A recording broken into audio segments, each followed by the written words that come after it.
Fausse alerte. Et le bus n'a pas beaucoup progressé. Il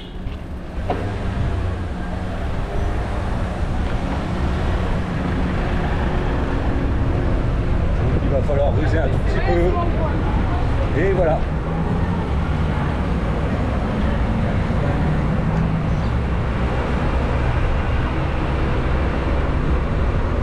Nous sommes toujours sur la route des Badamiers. Nous contournons le centre-ville de l'abattoir.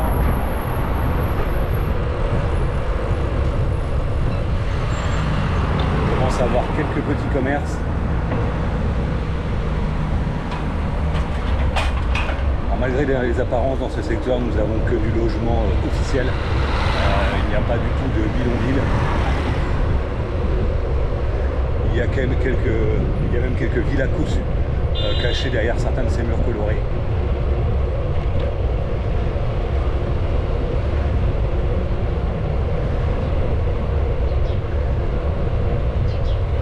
Là, les rues sont relativement calmes puisque nous sommes en plein ramadan.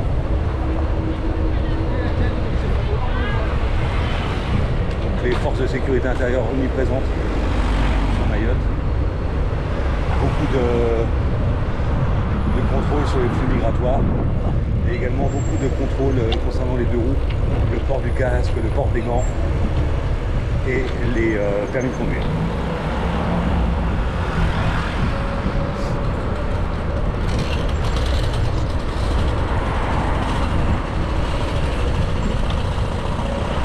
Donc là nous arrivons au four à chaud, l'un des giratoires les plus importants de Mayotte, qui permet d'aller soit vers le port, soit vers l'aéroport.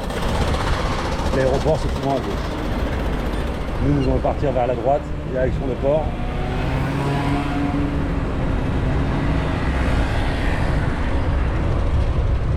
À partir d'ici, nous allons avoir une piste cyclable qui permet de rouler de manière sécurisée.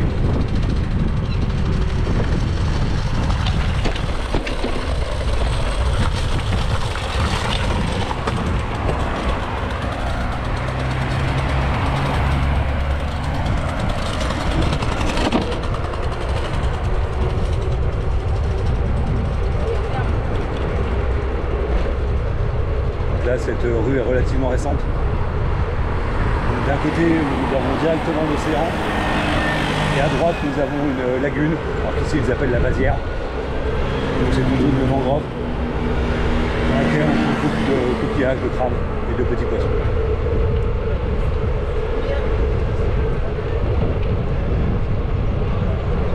Ici, les piétons ont beaucoup de mal avec la notion de piste cyclable. En fait, ils pensent que c'est un trottoir un peu plus large que les autres.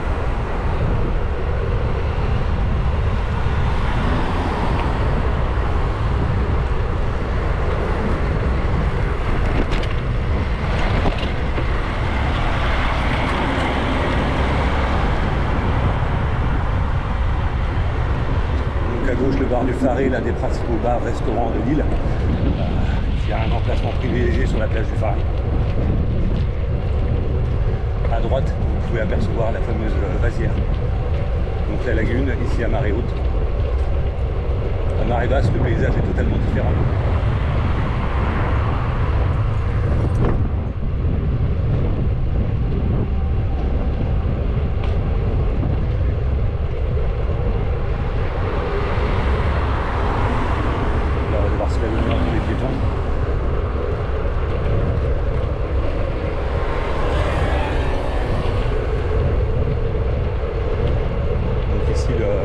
S'appelle le boulevard des crabes.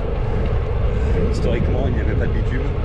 C'était juste une lande de terre qui était découverte à marée basse et qui était peuplée de crabes.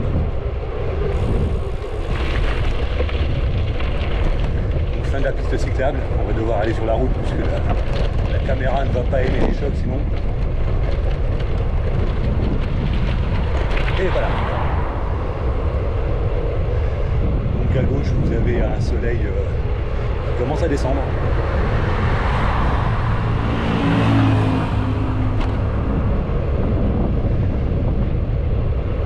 Les bâtiments à fond à gauche, c'est le CSA du détachement de la Légion étrangère de Mayotte. Donc c'est là où Marie et moi allons à la plongée.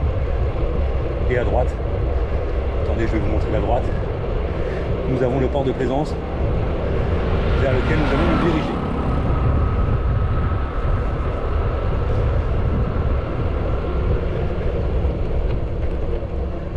Là, le tout nouveau parking qui malheureusement ne réduit pas tout le monde.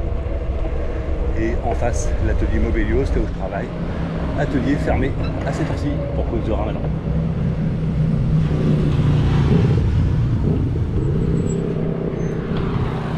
Là, nous allons aller jusqu'au rocher, l'extrémité de Petite Terre. Vous arrêterez la vidéo avant de faire le retour.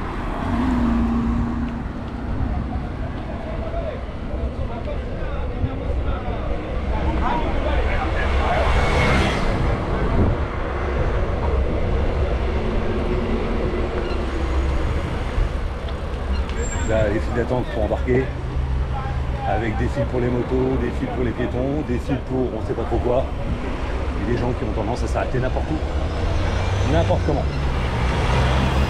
Pour une fois, je vais presque marquer le stop, d'habitude je ne m'arrête pas. Et c'est reparti.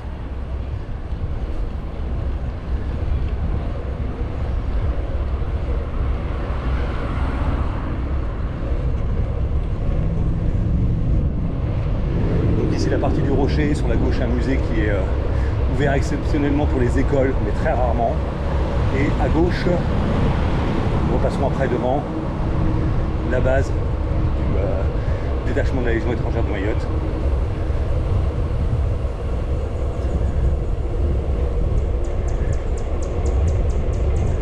Un peu plus loin, nous allons arriver vers le deuxième terminal maritime, est normalement réservé aux poids lourds, mais à terme devrait également pouvoir nous permettre de transporter des particuliers. Les bâtiments sur la droite sont ceux des douanes.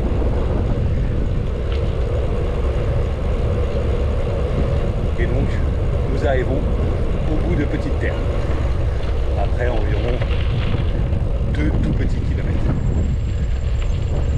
Les bateaux que vous voyez en face de moi sont des bateaux qui font la liaison avec les Comores pour du transfert de passagers de manière officielle.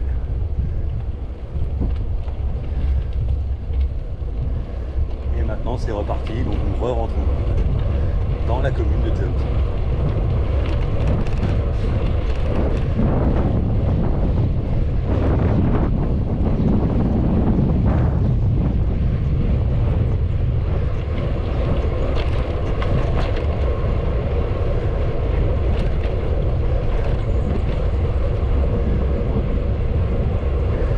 Là, comme vous pouvez voir, les rues sont très calmes.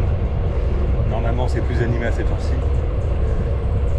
Mais en ce mois de Ramadan, le rythme de vie est quelque peu différent.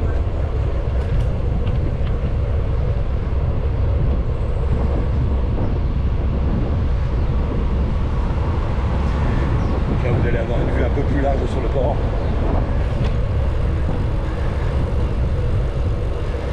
Le port sur lequel on trouve les bâtiments de la Marine nationale, de la gendarmerie maritime et de la police aux frontières. En plus des bâtiments des prestataires qui organisent les sorties dans le lagon.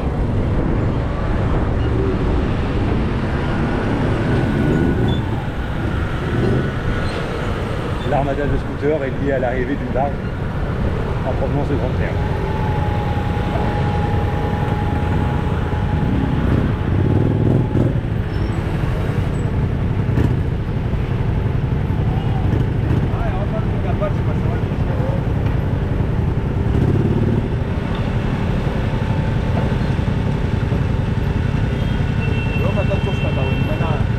C'est aussi ça.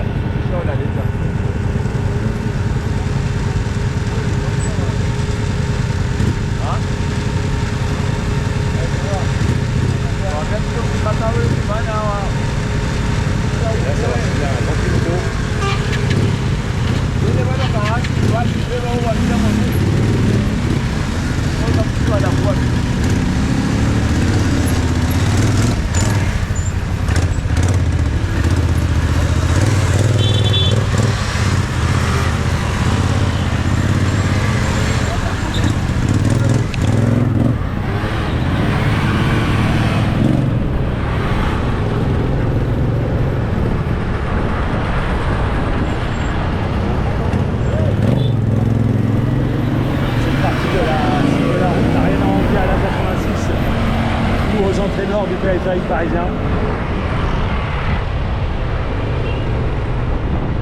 Ici, le scooter est roi. Les voitures sont reines et il y a une pollution incroyable.